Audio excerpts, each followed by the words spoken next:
para micharse. Y... Está bien, está bien. Los dos tienen sus encantos. Claro, sí, así. Bien. Bueno, ¿Qué nos traes para hoy, Lupe? ¿qué les traigo para hoy? Bueno, hoy tengo que reconocer que fue bastante difícil preparar la columna. Ajá. Porque la verdad que es bastante deserotizante todo lo que está pasando en Tucumán.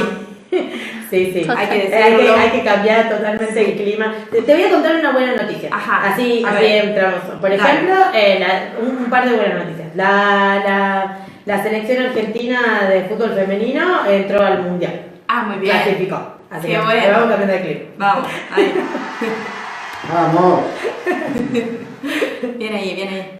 Bueno, así que bueno, fue bastante difícil, pero al final dije, bueno, la remonté, pensé que podemos sacar positivo de esto. Y bueno, pensé que charlemos un poquito de salud sexual, ya que está como tan en riesgo permanentemente, que hablemos un poquito de salud sexual y que nos concentremos en el placer, porque la salud sexual tiene como un montón de aristas, como todo en sexualidad. Entonces que nos concentremos un poco en el placer, ya que, bueno, bien nos viene concentrarnos en el placer después de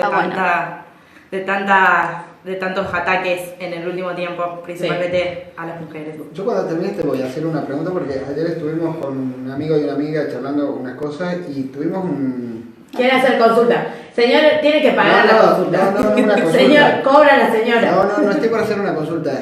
Charlamos una cosa que yo la verdad que no podía creer que ninguno de los tres que somos personas grandes lo hayamos tenido tan presente, pero después al final porque tiene que ver con salud sexual. Tiene que ver. Bueno, buenísimo. Bueno, ahí está. Pausa. Y guardalo. Lo guardo. Acordate. Serioso. Bueno, ¿qué es la salud sexual? ¿Qué es?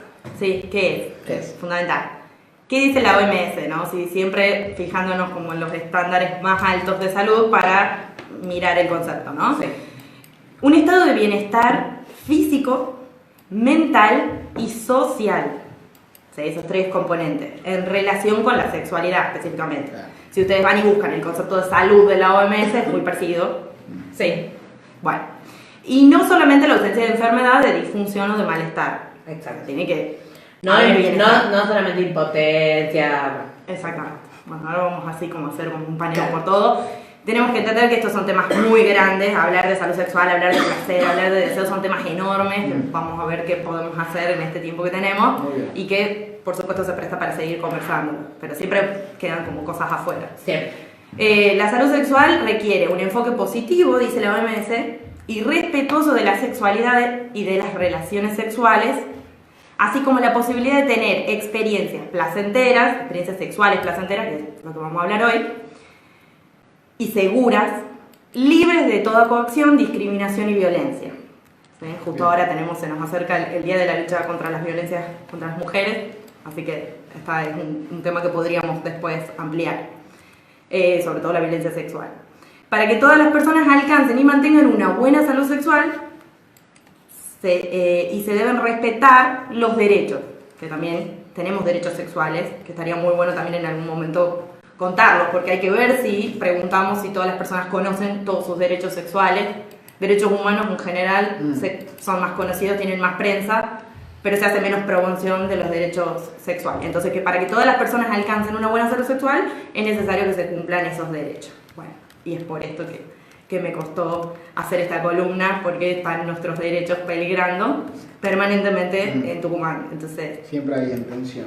Y es como bien importante para la salud sexual, lo acabamos de ver. Entonces, bueno, es difícil tener una buena salud sexual en un lugar donde la promoción de los derechos y el ejercicio de los derechos se ve como impedida. Pero bueno, vamos adelante. Sigamos. Cuando vimos erotismo, vimos un concepto de sexualidad. Vimos que es re amplio, que incluye un montón de cosas, que está a lo largo de la vida de las personas, que no incluye solo genitalidad, ¿sí? Entonces vamos a pasar eso así como para no detenernos demasiado. Si no, cualquier cosa que vuelvan a las columnas anteriores. Vuelven a las columnas anteriores y las ven así una detrás de otra. Ya estamos subiendo al canal de YouTube. Ya Bien. avanzamos. Bien. Y vamos a pasar derecho a deseo, porque en un programa anterior, o sea, hace 2 programas vimos erotismo y vimos sexualidad, ahora vamos a ver deseo. ¿Y qué es el deseo? ¿Sí? El deseo es eso que tiene mayor componente psicológico, ¿sí? Lo vamos a diferenciar de excitación. Cuando yo hice la pregunta, ¿sí?, ¿qué entienden por salud sexual? ¿Qué entienden por placer? Generalmente se unen deseo y excitación, y no son lo mismo. ¿sí? O sea, como que se tienden a confundir deseo, excitación, placer, como si fueran una misma cosa o sinónimos, y no son. Deseo y excitación son distintos, ¿sí? El deseo tiene un mayor componente psicológico, es eso que nos mueve a buscar. En este caso, el deseo sexual nos mueve, nos motiva, nos interesa hacia el sexo. Estamos de acuerdo con que hay personas que no tienen esa motivación y ese interés por el sexo, y esas son las personas que se llaman asexuadas y que tienen toda una comunidad y luchan por sus derechos también, ¿no? Entonces, vamos a dejar aparte eso y vamos a hablar de las personas que sí tienen esa motivación para el deseo, y vamos a diferenciarlo de la excitación porque la excitación es la respuesta física, ¿sí? Que acompaña la actividad sexual, ¿sí? Vamos a pensarlo en términos de estimulación de zonas erógenas para que nos sea más fácil, ¿sí? La excitación responde a la respuesta física a la estimulación de las zonas erógenas. Puede ser casi mecánico, digamos. Sí, no. Bueno, ¿Cómo aprendo? excitación y deseo, ¿sí? Dos cosas. Excitación y deseo tienen mecanismos que se solapan, están profundamente relacionados. Y en ocasiones, es decir, en general, deseo viene primero que excitación, entonces viene deseo, hay una búsqueda de una situación, y luego hay un comienzo de una estimulación, después una excitación, y con mucha suerte y destreza, orgasmos, ¿sí? Bueno. Con mucha suerte, ¿no? Mucha destreza. Ahí va la nota de humor. En ocasiones también la excitación puede desencadenar el deseo. Esto es bastante común, y más común todavía en las mujeres. Esto que por ahí como no sentimos que no estamos con ganas ni interesadas, pero se da una situación en la que empieza a haber una estimulación, ¡pum!, el deseo aparece. Puede pasar, pasa. ¿Sí? Claro. Y también puede nunca aparecer el deseo y es momento de cortar la situación, por supuesto. Obvio. No vamos a avanzar en una situación de pura estimulación física, Claro, ¿sí? Ok. Esto se da mucho en las parejas y es como bien interesante para hacer prevención de violencia dentro de las parejas. Porque es bien importante que tengamos esto claro, o sea, podemos consentir, empezar a una estimulación y que el deseo no devenga y ya está, se terminó la situación. Tenemos que estar en sintonía. Ahí, claro. El consentimiento. ¿Ibas a decir algo? No, pensaba en la unidad indisoluble entre lo físico y lo psíquico a la hora de tener sexo. Ahora vamos a ver, porque en las disfunciones tiene que ver esa ecuación, o sea, se juega esa ecuación, que es bien indisoluble. Sí, tal cual. Contexto sociológico, elementos psicológicos y la hormonalidad, ¿no? O sea, lo fisiológico. Bueno, ¿y qué es el placer entonces? Es la vivencia subjetiva de esa excitación, de la vivencia subjetiva de la satisfacción, Claro. ¿sí? Puede haber excitación sin placer también. ¿Cómo? Es decir, puede haber excitación Claro. sin una vivencia placentera, ¿sí? Y sin deseo. ¿Sí? Le estoy rompiendo Sí. el coco, lo sé, pero se va a entender mucho más cuando veamos como ejemplos concretos. Cuando veamos ejemplos concretos, se ve como mucho más. Ah, dale. ¿Sí? Bueno. Entonces, ¿qué puede pasar? Estos tres elementos, deseo, excitación y placer, Sí. pueden estar en baja, en aumento, ausentes, y hay que ver por qué. Si es que molesta. Sí. Siempre que hablamos de disfunciones, por lo menos en terapia sexual, hablamos de cuando la persona percibe el problema como problema, o sea, Claro. percibe la situación como un problema. Si no lo percibe, no importa, porque si no caemos en esta cuestión de forzarnos a vivir determinadas cosas porque la vecina dice que tiene 10 orgasmos y yo tengo que conseguir los 10 igual que ella. Entonces, o caemos en los modelos de hombres, de mujeres, modelos sexuales que tenemos como... Claro. El tipo hombre carrera. debería hacer esto, yo debería hacer aquello. Sí, así es. Así que bueno, entonces trabajamos disfunciones cuando la persona percibe el problema como tal, ¿sí? Y entonces, ¿qué vemos, no? Si caemos en las manos de alguien, de una profesional experimentada, que tenga tacto para hacer las preguntas indicadas, ¿sí? Que tenga perspectiva de género, de diversidad y de derechos, ya vamos a ver por qué es bien importante que tengan las tres perspectivas, ¿sí? Y que esas perspectivas estén integradas, vamos a encontrar un montón de cosas que pueden pasar y que seguramente a las personas que están escuchando en algún momento algo les pasó o les está pasando, y está bueno que sepan que esto pasa, Claro. nos pasa, ¿sí? Malestar en las parejas. Es como él está, no sé, en el top ranking. 10. Sí, en el puesto, te diría, número 1, digamos, ¿no? Peleadito con el autoconocimiento, ¿sí? Malestar en las parejas, malestares laborales, inseguridades. Por ejemplo, esto se juega como bastante, más que nada en hombres, esta preocupación como obsesiva por la performance. Eso tiene que ver con lo cultural y con lo social. Sí. Claro. No es que nacimos así, inseguros, ¿no? Nos fuimos haciendo Claro. inseguros.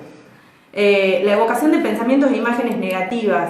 Esto como que están empezando a tener una situación sexual con alguien y empiezan a evocar que no, que va a fallar, que no va a funcionar, que no lo voy a hacer bien. Sí, es verdad.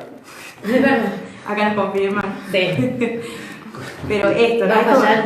Es como que Puede son como- fallar. No, la cabeza juega La mucho. cabeza, la cabeza. Y acuérdense, y esto es algo que yo siempre les digo a mis pacientes, mente y cuerpo disueltos en el sexo, ¿no? Es decir, la mente se tiene que apagar, sí o sí se tiene que apagar. El cuerpo es el que tiene que pasar a tomar el mando. Para eso hay que como cederle el control al cuerpo y quitarle control a la mente, porque la mente es como muy rápida, el cuerpo es como un poco más lento, entonces hay que bajarle la velocidad a la mente y Claro. dejar fluir el cuerpo, ¿no? Bueno, después autoestima, incomodidad y falta de aceptación del propio cuerpo. Hay personas que le tienen que dar una CB para que pase eso. ¿Cómo? No, para que le deje de funcionar Ah. La cabeza.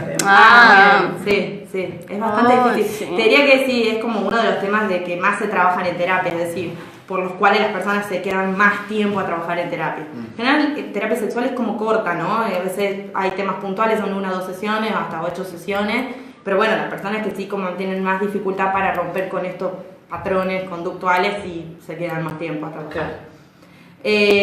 Bueno, autoestima dijimos recién, la incomodidad con respecto al propio cuerpo. ¿Sí? Es como bien importante estar como cómodo, estar saludable, sentirse bien, sentirse cómodas con el cuerpo. Y eso a las mujeres como que nos cuesta más porque están como más los reflectores y el bombardeo puesto en que tengamos el cuerpo de X forma. Eso, Alguna vez podríamos hablar de sexualidad y toda la cuestión de ser gordo, gorda, ¿no? Bueno. Eso. voy a Está hacer- listado ahí como la Muy bien, violencia. dale. Sí, voy a hacer un comentario porque el otro día leí un tweet que me interpeló mucho. Decía, no me acuerdo exactamente literalmente cómo era, pero era una cosa así, que los hombres no nos damos cuenta, ¿no? de nuestros privilegios a la hora de acostarnos con alguien, que nosotros desnudos nos destapamos y las mujeres apenas como que terminan de tener sexo o se cambian o se tapan, ¿no? Y creo que una parte también tiene que ver, me parece, estoy tratando Sí. de ver si va por ahí, un poco como el autoestima, ¿no? Como las presiones sobre qué Totalmente. tipo de cuerpo tienen que tener. Totalmente.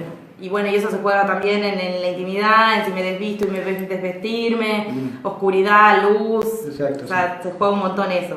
Y bueno, y después hay un montón, ¿no? La Yo ausencia creo de... que también se da sí. en relaciones que no sean solamente heterosexuales, también pesa el cuerpo, ¿no? No creo que sea solamente... pero bueno, sí hay algunos privilegios que están marcados, digamos, claramente. Sí, pero te digo, mira, es como, y por lo menos por mi experiencia en la clínica, zafar de las violencias es como bastante difícil, te diría, en todos los tipos de pareja, ¿no? Es como, eso está bien presente, tanto también el machismo, como decir, bueno, a ver, pensar que el machismo no existe dentro de otros tipos de pareja. Sí. Bueno, en general la consulta es por falta de deseo, pero también está una consulta como bastante cercana, que es la de mantener la excitación, sostener la excitación o encontrar la excitación o obtener placer. ¿Qué sería esto? Para el hombre, obtener una erección, sostenerla en el tiempo, que para eso hay un montón de ejercicios, sé que se ven en terapia sexual, Ah, ¿sí? mira. Como para mejorar la duración, ¿sí? Sí, hay muchos ejercicios. Miran acá. Sí, No. hay un montón.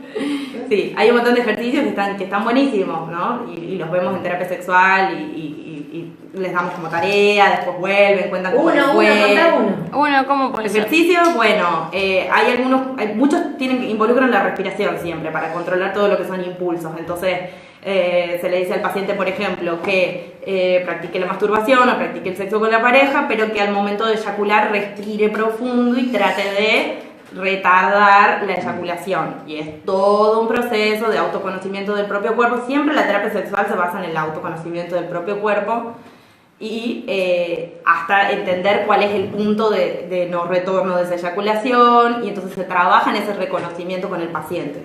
En este caso el paciente varón. Es un ejemplo. Pero hay un montón de ejercicios más que te hacen.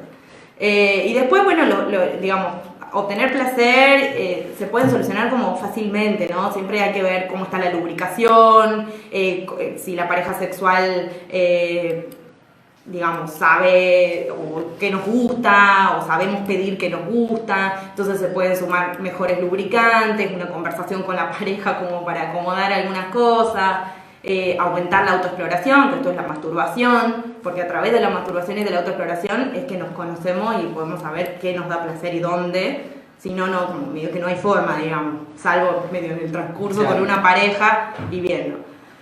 Bueno, y la mayoría de las cuestiones que estoy nombrando tienen que ver con cuestiones psicológicas o relacionales, y también tenemos que tener en cuenta las cuestiones hormonales. Y bien importante ahí es el tema de los procesos vitales, por ahí la menopausia, el puerperio, la gestación. Son momentos donde la hormonalidad puede ir cambiando, después algunas enfermedades como el hipotiroidismo, entonces está bueno que lo sepamos para hacernos los chequeos pertinentes, chequear que siempre la hormonalidad esté bien, porque ya sabemos que es una ecuación indivisible, ¿no? Es decir, importa lo hormonal, importa también lo psicológico, importa lo social, por supuesto.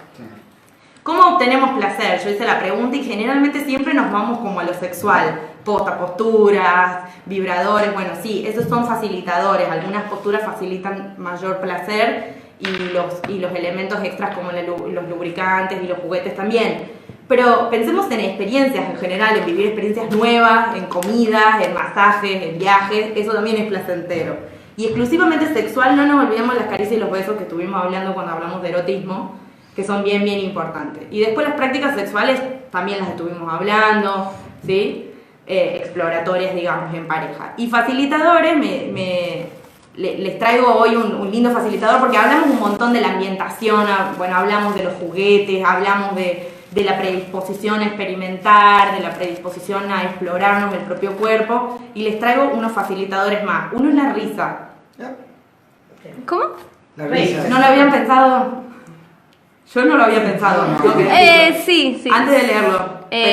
No lo pensé, pero sí estoy pensando Lo de que si Ah, me depende del tiempo, erotizó claro. algo, claro, como ¿En qué sí, momento? puede ser, te reís mucho con alguien o estás en un momento Sí. de risa jugando y bueno, te pinta. Bien, porque exactamente, justamente esa es la funcionalidad Claro. de la risa. ¿La risa qué hace? Relaja los músculos, Claro. relaja el sistema nervioso y relaja en lo emocional también, ¿sí? Es como Claro. que tranquiliza. Claro. Entonces predispone a disfrutar. Entonces Muy la bien, risa es como me bien gustó. importante, de que no podemos, no pinta funeral y sexo. Algunas personas sí lo hacen, es toda una práctica, después podemos hablar de eso, pero es como bien importante la risa, y por ahí nos olvidamos así como del beso, que son como cosas básicas. Y una más, que es la meditación, el yoga, pueden aumentar nuestras capacidades físicas y de respiración. La gimnasia hipopresiva, ¿sí? Que es fantástica, yo lo estoy practicando. La gimnasia hipopresiva fortalece el suelo pélvico y previene un montón de cuestiones como prolapsos, incontinencias y una banda de cosas, y ayuda, qué sé yo, después del parto. Pero principalmente como mejora el suelo pélvico, mejora la vivencia de la excitación y por ende los orgasmos son más poderosos. Entonces tenemos una gimnasia ahí que está buena, ejercicios de Kegel, que hay ejercicios para varones y para mujeres.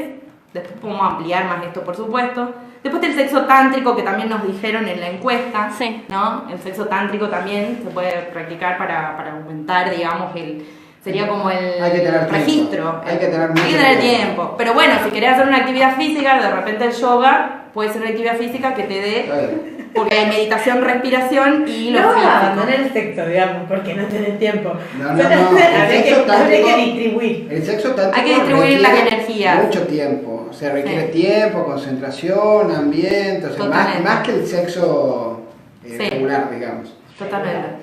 Bueno, básicamente esto. Podemos, por supuesto, ampliar este tipo de cuestiones, ¿no? Pero los beneficios de una buena salud sexual ¿sí? De sentir placer, de vivir el placer, la excitación, la satisfacción, son enormes. Y ya les tiro un par más para que corran a trabajar en su salud sexual. Ya nos vamos. Es que son calmantes, ¿no? Los orgasmos son calmantes, la estimulación sexual es calmante, bloquea el dolor, por ejemplo el dolor menstrual y el dolor de cabeza, el famoso, tengo dolor de cabeza, hoy no quiero, al revés, tengo dolor de cabeza, vení, que veamos qué onda, ¿no? Entonces, y bueno, y mejora la ansiedad. Que curaba la gripe, que curaba el resfrío.